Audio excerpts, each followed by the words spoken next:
sister asked a pretty, interesting question. It's quick. Check it out. My thing is, every single black person in the world that work around white people have to deal with microaggressions.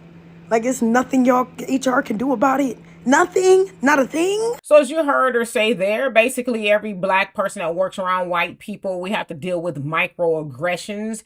Is there anything HR could do about it? They could, but they're not. You know why? Because more than likely, those black people are working for a white company. And in that white company, they gonna do what they want to do.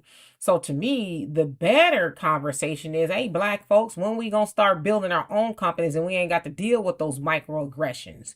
The microaggressions are the things that are not so obvious, right? Like, oh, that's an interesting hairstyle. What do you call that? Right? That's kind of like a microaggression.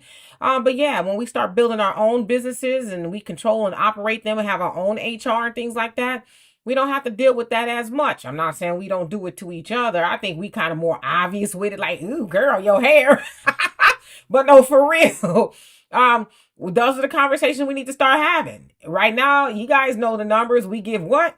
97% of our money. It says that we'll see eventually $2 trillion in the near future in the Black American community, but we give 97% of that away, only keeping 3%. It's also said that if we just keep 10% of that we can own and operate our own businesses, but we don't want to have that conversation. We rather have the conversation about, well, why won't HR do something about their little microaggressions? Because who gonna check them, boo? That ain't your company as a black person. It's more than likely a white person's company. So if you don't like it, don't work there, right? That's probably what they're thinking, but there's laws in place. They really can't say that to you. But I don't know. There's a lot of things that I would rather do than to be running around talking about why white people treat me this way on their jobs. Just don't work at those jobs. Let's get together and figure out how we can build a business. I'll give you an example, because a lot of times people say, how can we do that? Well, there's a lot of us, depending on your income bracket, right? You get a tax return every year. Some people get, some G's, right?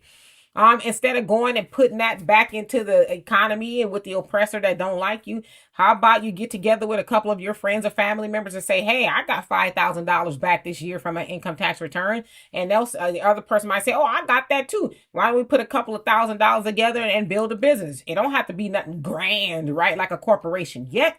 It could be a cleaning business. It could be a car detailing business. It could be a lawn service. It could be a whole lot of things, right? But we just got to start.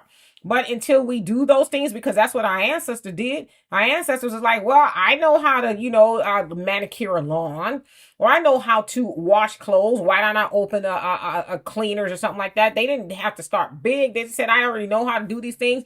I'm going to save my money or pool my money together or whatever it is. And I'm going to create a business. See, we need to start talking like that, but stop begging these white folks to stop being microaggressive to you, because they're not going to do that. They don't know how to not do that. They are born thinking that their job is to subjugate black people, and no matter what setting it is, even especially on the job. I talk about it a lot. Jobs that I worked at, especially white women, for some reason, they just love to remind you that, they're the boss. So yeah, we can start our own businesses and we don't have to worry about how they feel about us, even if it's esoteric. So anyway, for more insightful commentary, please subscribe to this channel and my channel, The Demetra Kaye Show, here on YouTube. Peace.